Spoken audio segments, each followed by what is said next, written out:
नमस्कार दोस्तों, royal maths education classes में आप सभी विद्यार्थियों का हार्दिक स्वागत है। मैं राजीव कुमार इटावा स्टूडियो से आपका स्वागत करता हूं, आपका अभिनंदन करता हूं। तो जैसे कि मित्रों, हिंदी व्याकरण में रस छंद अलंकार पर चर्चा हो रही थी।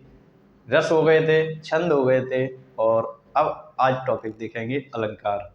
तो जल्दी से जुड़ जाएं इस चैनल से, लाइक कर दें वीडियो को, शेयर कर दें और सभी मित्रों के जो व्हाट्सएप ग्रुप हैं, इंस्टाग्राम ग्रुप हैं या हम कह लें फेसबुक ग्रुप हैं, उन पर शेयर कर दें। तो आज चर्चा करेंगे अलंकार। टॉपिक रहेगा अलंकार। अलंकार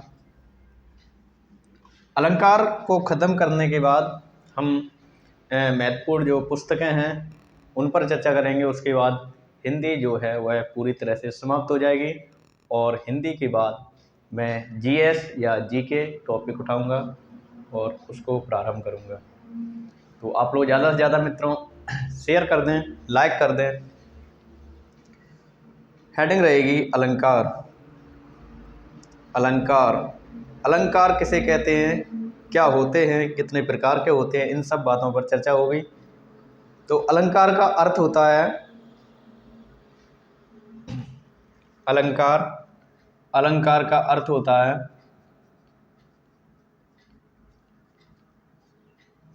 अलंकार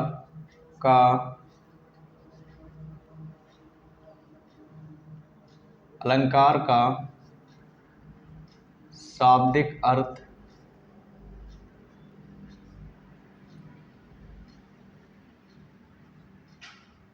आभूषण होता है। अलंकार का शाब्दिक अर्थ आभूषण होता है।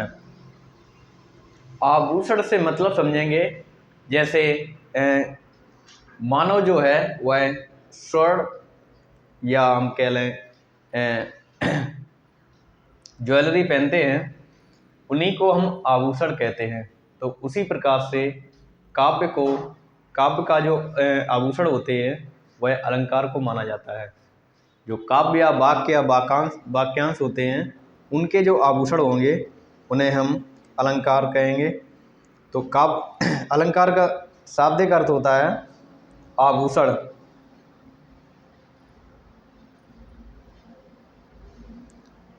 अतः हम कह सकते हैं जिस प्रकार स्वर्ण का मतलब होता है सोना, जिस प्रकार स्वर्ण आभूषणों से शरीर की शोभा बढ़ती है, उसी प्रकार अलंकार से या हम कह लें अलंकार से काव्य की शोभा बढ़ती है।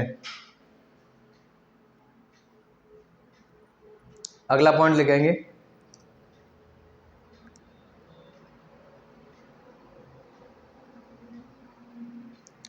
आचार्य दंडी ने कहा है। जैसे हम लिख दें आचार्य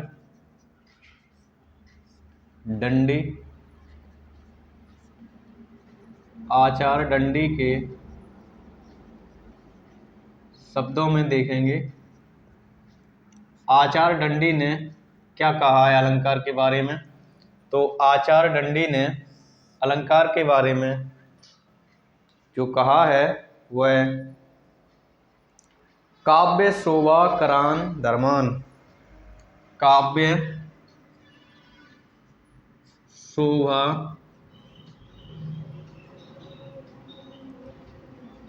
करान धर्मान। काव्य शोभा करान धर्मान अलंकारान पृच्छते। अलंकारान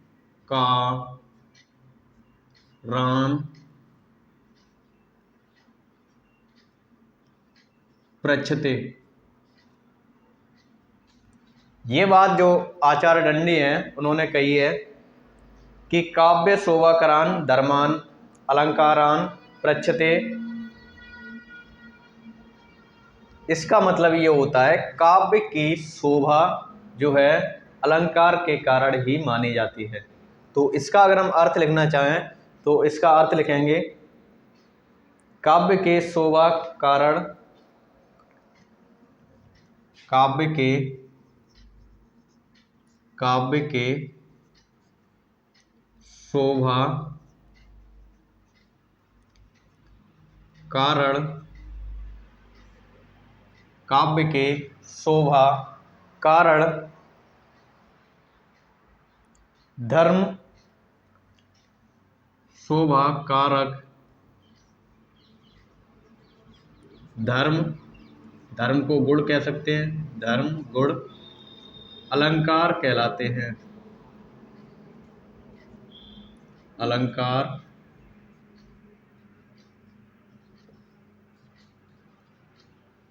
कहलाते हैं।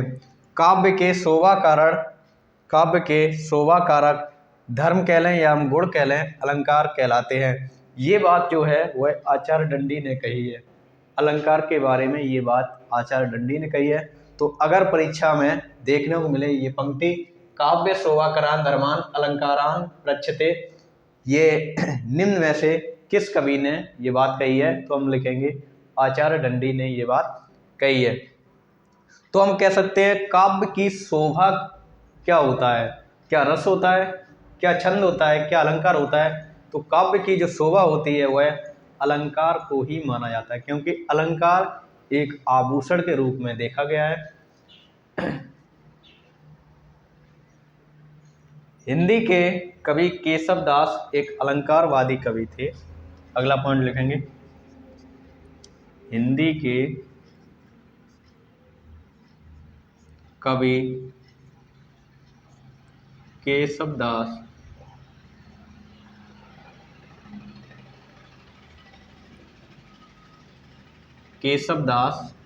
एक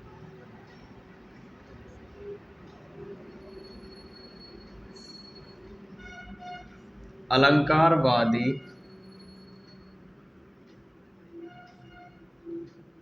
कवि थे।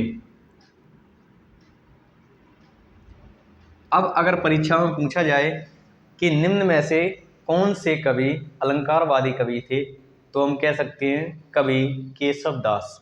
हिंदी के कवि केशव दास एक अलंकारवादी कवि थे।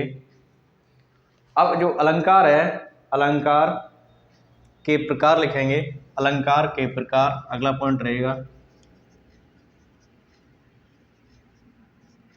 अलंकार के प्रकार,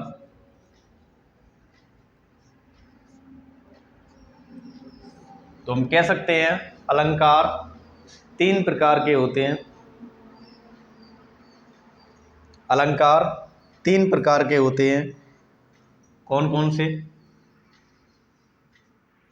3 प्रकार के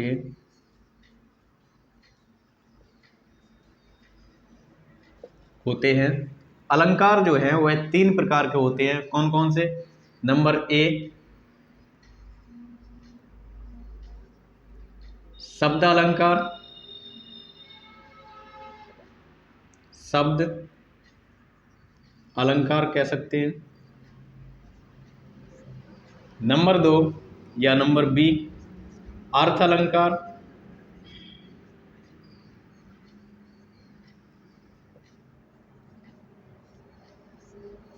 नंबर 1 शब्द अलंकार, नंबर 2 अर्थ अलंकार, और नंबर 3 कह लें आधुनिक अलंकार,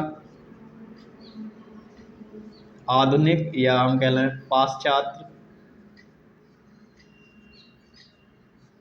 पाश्चात्य अलंकार। ये जो अलंकार होते हैं वह 3 प्रकार के होते हैं। कौन कौन से? शब्द अलंकार, अर्थ अलंकार, और हम कह लें आधुनिक या पाश्चात्य अलंकार। अब इनका मतलब क्या है? शब्द अलंकार की परिभाषा क्या है, या हम कह लें अर्थ अलंकार की परिभाषा क्या है, या हम कह लें आधुनिक अलंकार की परिभाषा क्या है? तो देखेंगे शब्द अलंकार उन अलंकार को कहते हैं जो शब्दों का महत्व रखते हैं, या हम कह लें शब्द पर आश्रित होते हैं। शब्द अलंकार शब्द पर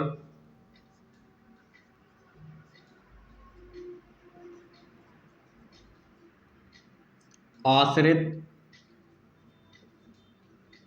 होते हैं। शब्द अलंकार जो होते हैं वह शब्दों पर आश्रित होते हैं। अर्थ अलंकार जो होता है वह अर्थों पर, या हम कह लें अर्थ पर आश्रित होते हैं।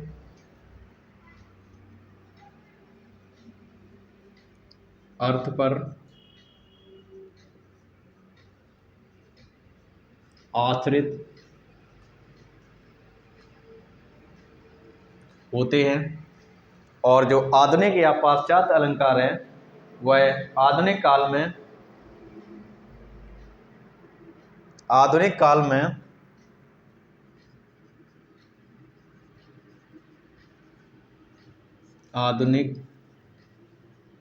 काल में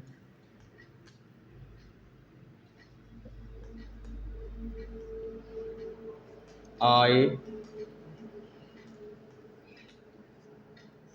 अलंकार हैं। तो अलंकार जो होते हैं, अलंकार के प्रकार, अलंकार 3 प्रकार के होते हैं। कौन कौन से होते हैं? शब्द अलंकार जो शब्दों पर आश्रित होते हैं, यानी शब्दों का जिन अलंकार में महत्व दिया जाता है उन्हें शब्द अलंकार कहते हैं। अर्थ अलंकार, अर्थ शब्द ना लेकर के शब्द का अर्थ पर जो आश्रित होते हैं उन्हें अर्थ अलंकार कहते हैं। या हम कह लें आधुनिक या पाश्चात्य अलंकार, तो ये आधुनिक काल में आए अलंकार होते हैं। आप लोग नोट कर लें, स्क्रीनशॉट ले लें, इसके बाद देखेंगे एक एक अलंकार को, और जितने भी इम्पोर्टेंट अलंकार हैं वही हम वर्णित करेंगे इस वीडियो में। अलंकार तो बहुत हैं, जितने परीक्षाओं में पूछे जाते हैं या जितने इम्पोर्टेंट हैं उतने ही देखेंगे।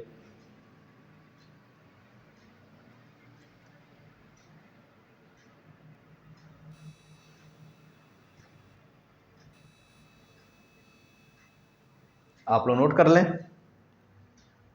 इसके बाद देखेंगे। पहली हेडिंग डालेंगे शब्द अलंकार।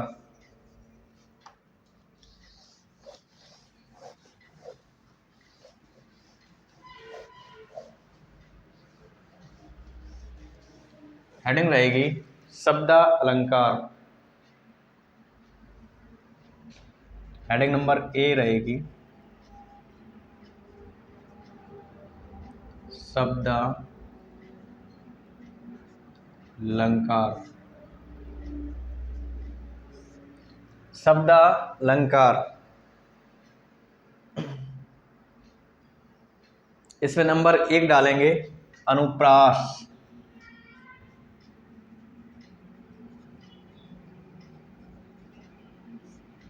अनुप्रास अलंकार।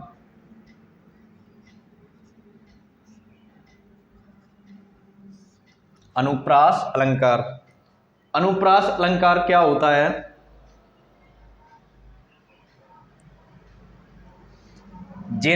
अनुप्रास अलंकार क्या होता है? अनु का मतलब बार बार, प्रास का मतलब प्रयास करना, यानी जिन व्यंजन वर्णों की आवृत्ति बार बार होती है, या हम कह लें जिस अलंकार में व्यंजन या हम कह लें वर्णों की आवृत्ति बार बार होती है, उन्हें हम अनुप्रास अलंकार कहते हैं। तो हम परिभाषा लिख सकते हैं, जिस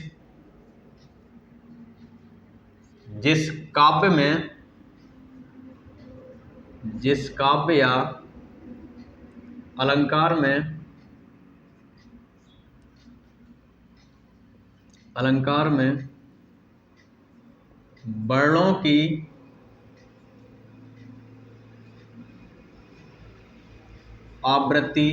वर्णों की आवृत्ति बार बार होती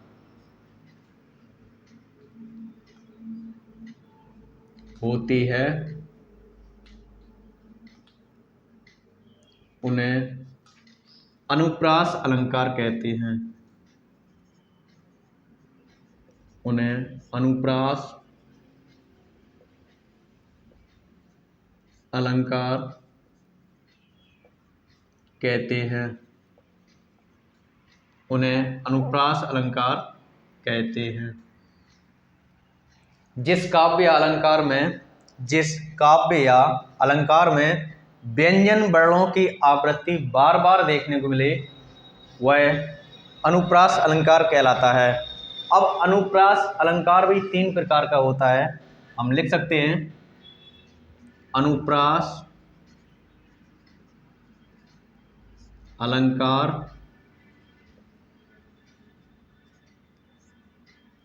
तीन प्रकार के होते हैं। 3 प्रकार के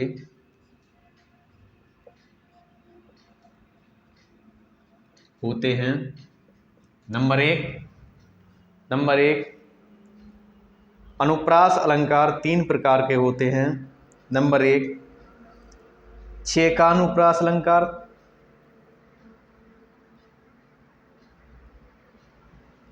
छेका नुप्रास अलंकार। नंबर 2 वृत्तानुप्रास अलंकार,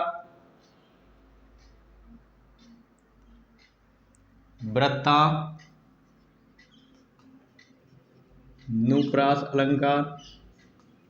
और नंबर तीन हो गया, नंबर 3 लाटानुप्रास अलंकार, लाटानुप्रास अलंकार। ये जो अनुप्रास अलंकार के 3 प्रकार हो गए, छेकानुप्रास अलंकार, वृत्तानुप्रास अलंकार, लाटानुप्रास अलंकार। छेकानुप्रास अलंकार का मतलब होता है जो वर्ण बार बार छिक करके बार बार आवृत्ति होती है, उसे छेकानुप्रास अलंकार कहते हैं। या हम कह लें वृत्तानुप्रास अलंकार, जो वर्ण बार बार के घूम घूम कर आ जाए उसे वृत्तानुप्रास अलंकार कहते हैं। लाटानुप्रास अलंकार, जो वर्ण बार बार देखने को मिले। तो अब हम इनको डिटेल से नहीं बताएंगे, हम अनुप्रास अलंकार पर चर्चा कर रहे हैं। अनुप्रास अलंकार को पहचानेंगे कैसे कि ये अनुप्रास अलंकार है। तो हमने यहाँ लिखा है जिस काव्य या अलंकार में व्यंजन वर्णों की आवृत्ति बार बार होती है। तो उदाहरण देखेंगे, इनके एग्जाम्पल से देखेंगे, उदाहरण देखेंगे। अब परीक्षा में क्या होता है कि एग्जाम्पल दे दिया जाता है, उदाहरण दे दिया जाता है और पूछा जाता है ये निम्न उदाहरण में या निम्न काव्य में कौन सा अलंकार है। तो हम वहां से देखेंगे कि उदाहरण से हम पता करेंगे। अब उदाहरण दे रहे हैं, उदाहरण है बधऊ गुरु पद पुदुम परागा, बधऊ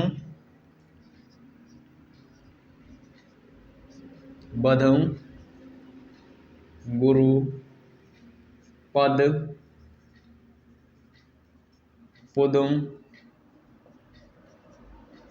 परागा, बधऊ गुरु पद पुदुम परागा, सुरुचि सुबास सरस अनुरागा, सुरुचि सुबास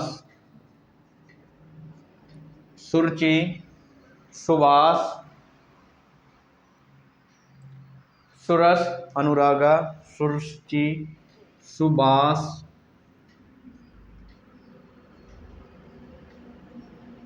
सरस अनुरागा, बंधु गुरु पद पुदुम परागा, सुरुचि सुबास सरस अनुरागा। और ये जो पंक्ति है ये तुलसीदास ने लिखी है,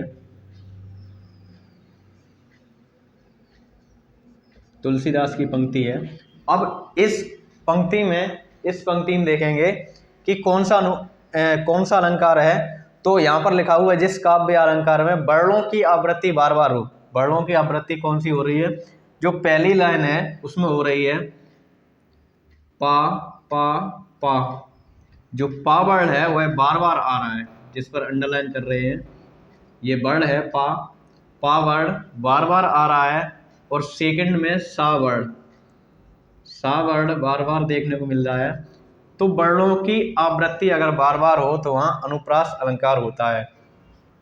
अगला एक एग्जाम्पल और देना चाहेंगे हम, तरनी तनुजा तट तमाल। अगला एग्जाम्पल नंबर 2, तरनी तनुजा तट तमाल, तरनी, तनूजा, तट, तमाल, तरुवर बहुछाई, तरुवर,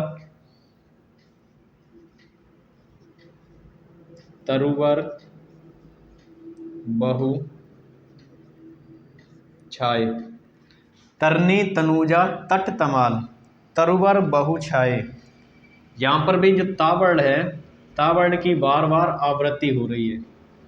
ये ता वर्ण है, ता वर्ण की बार बार आवृत्ति हो रही है। तो इस पंक्ति में भी अनुप्रास अलंकार है, इस पंक्ति में भी अनुप्रास अलंकार है। या एक और देखेंगे, एक और देखेंगे, चरर मरर, चरर मरर, खुल गए, खुल गए, अरर से, चरर मरर, खुल गए, अरर से। यहाँ पर भी जो रावण है, रावण है, इसकी बार बार आवृत्ति देखने को मिल रही है, चरर मरर, खुल गए, अरर से। तो ये जो एग्जाम्पल हैं, ये जो एग्जाम्पल हैं, ये अनुप्रास अलंकार के उदाहरण हैं। आप लोग नोट कर लें, स्क्रीनशॉट देख लें। इसके बाद देखेंगे अगला अलंकार।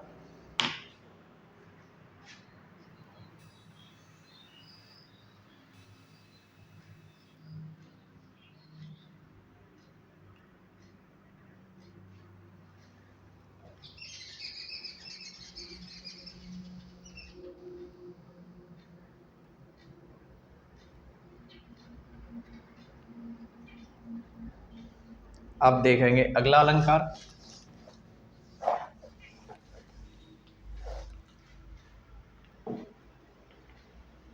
यमक अलंकार नंबर 2,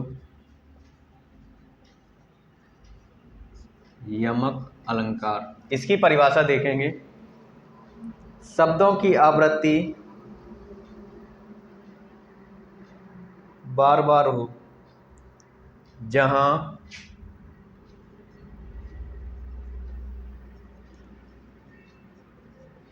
शब्दों की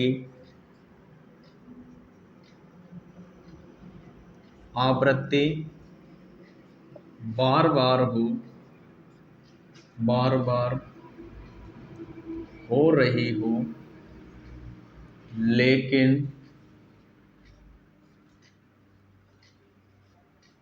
अर्थ अलग अलग, अलग अलग हो। जहां शब्दों की आवृत्ति बार बार हो रही हो, यानी जिस वाक्य में या जिस अलंकार में शब्द बार बार रिपीट हो रहे हो, लेकिन शब्दों का अर्थ अलग अलग हो, वहां यमक अलंकार होता है, यमक अलंकार होता है। जैसे जैसे उदाहरण देंगे, कनक कनक से सौगुनी, उदाहरण देखेंगे,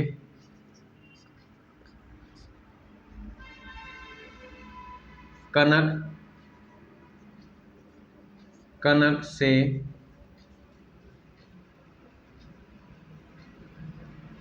सौगुनी, मादकता अधिकाय, मादकता अधिकाय, कनक कनक से सौगुनी, मादकता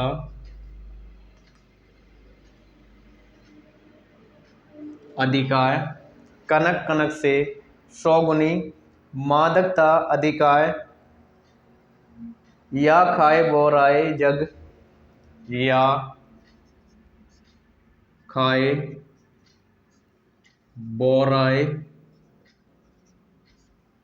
जग, या खाए बोराए जग, या पाए बोराए,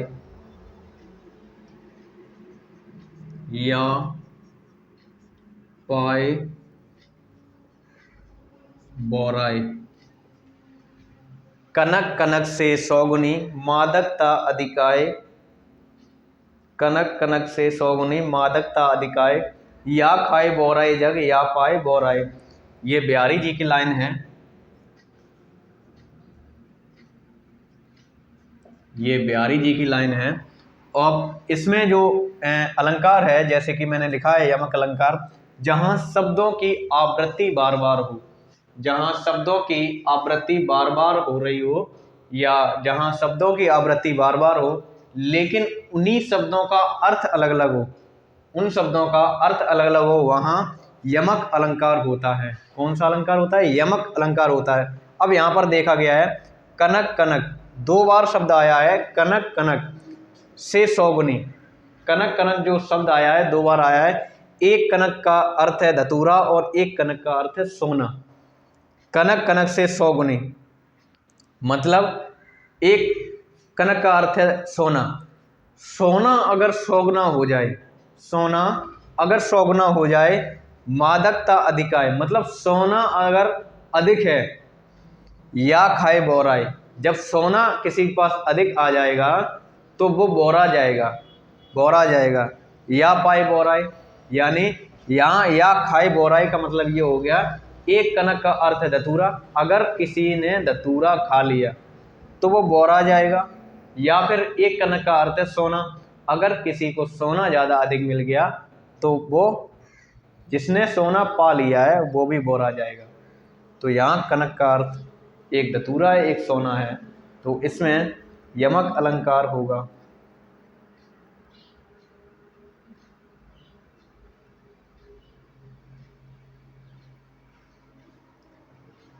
आप लोग नोट कर लें या स्क्रीनशॉट ले लें।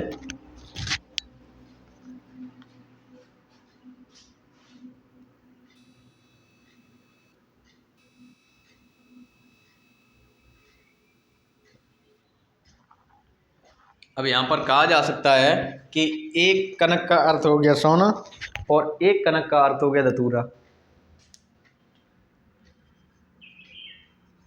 एक कनक का अर्थ सोना लगा सकते हैं और एक कनक का अर्थ लगा सकते हैं